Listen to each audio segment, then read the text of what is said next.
कल हम लोग चर्चा कर रहे थे कि प्रभु श्री राम जी का संदेश लेकर के अंगद अकेला ही रावण के दरबार में चला गया और संदेश देने के साथ साथ उसकी रावण से कुछ वहाँ कहा-सुनी हो गई, जिस वजह से उसने रावण को बुरी तरह से लज्जित कर दिया। उसकी सारी कूटनीति एक तरह से धरी की धरी रह गई। अंत में कुछ राक्षसों ने उसको घेरा, जिसको पकड़ के उसने एक ऊंची छलांग मारी और ऊपर से धरती पर उनको चारों को पटक के मार दिया। इस प्रकार एक रावण का पुत्र वो रास्ते में पहले ही मार चुका था। लंका के अंदर उसने हनुमान जी से भी ज़्यादा भय प्रस्तुत कर दिया। बस फिर क्या था, यहाँ आकर के राम जी को सारी उसने सूचना दी। इसी बीच में राम जी ने पूरा अपना निर्णय ले लिया था और सेना ने एक बड़ा उद्घोष किया और चारों तरफ की सेना जो राम जी के द्वारा पूर्व निर्धारित हो गई थी कि किस दरवाजे पर कौन जाएगा, कौन किससे लड़ेगा, ठीक इसी प्रकार रावण की निश्चित हो चुकी थी। तो बस फिर क्या था, वानरों में और राक्षसों में बड़ा भयंकर युद्ध प्रारंभ हो गया और सारी लंका भयभीत हो गई और उनके नारों से गूंजने लगी, जय श्री राम, जय श्री राम। इस तरीके के नारे लंका में गूंज रहे थे। राक्षसों को वानर पकड़ते थे और छलांग मार करके अट्टालिकाओं की छत पर चढ़ जाते थे और उनको लेकर के कूद जाते थे और स्वयं भी उनके ऊपर गिर पड़ते थे। और इस तरीके से उन्होंने कुछ को आपस में मसल के मार दिया, चूरा कर दिया, कुछ को पैर से रगड़ दिया, कुछ को आपस में सिर से सिर लड़ा करके मार दिया, कुछ उछल के ऊपर से कूद कर मार दिया।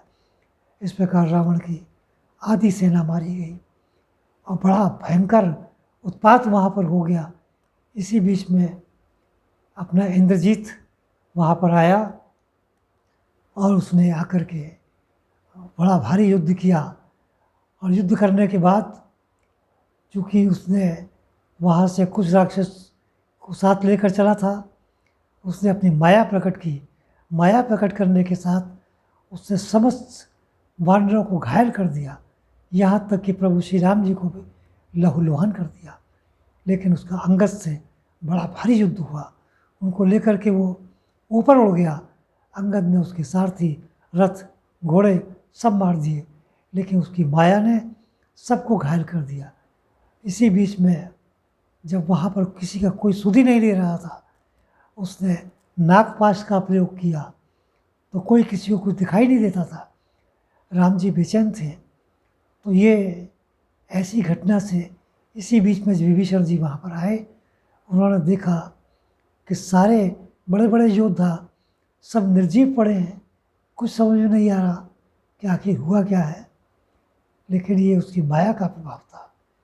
इधर जामवंत जी थोड़ा बहुत जाग से रहे थे और अंगद भी वहाँ पर एक तरीके से बेहोशी पड़ा हुआ था। सुग्रीव के नेत्रों से आंसू निकल रहे थे, लेकिन वो भी बेहोश थे।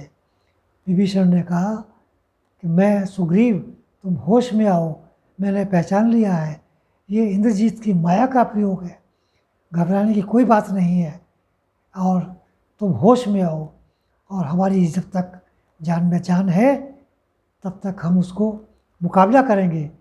और वानरों से कहा तुम पूरे युद्ध के लिए तैयार हो जाओ। ये कह कर के इंद्रजीत पे फिर दोबारा वहाँ से वानरों ने अटैक किया। इधर इंद्रजीत ने जाकर के वहाँ रावण से कहा कि मैंने सबको मार दिया है। रावण बड़ा खुश हुआ, क्या राम भी मारे गए? हाँ पिताश्री। रावण ने कहा, वहाँ पर पुष्प वाटिका में उसने अपना पुष्पक मंगाया और सीता जी को जबरदस्ती कुछ राक्षसों के साथ बैठा लिया और ये नज़ारा दिखाने के लिए वो उनको युद्ध भूमि में ले गया और कहा देखो तुम्हारा राम यहाँ मरा पड़ा है। ये सारे वानर सेना को मेरे पुत्र ने मार दिया है। शेष यहाँ से भाग खड़ी हुई है, जिसमें लक्ष्मण भी भाग गया है। और ये कहते कहते उसने कहा कि अब तो यहाँ पर कोई चारा नहीं है, सीते, मैं तुमसे कहता हूँ, अब तुम मेरी ओर निहारो और मेरे हो जाने का प्रयास करो। तुम्हारे सारे प्रयास असफल हो गए हैं और मैं तुम्हें लंका की पटरानी बना कर रखूँगा, सारी सुख सुविधाएँ तुम्हें दूँगा। सीता जी को बड़ा क्रोध आया। ये कहकर के वो वहाँ से चला गया। इसी बीच में वहाँ पर सीता जी से कुछ राक्षसियों ने कहा कि ये हो ही नहीं सकता।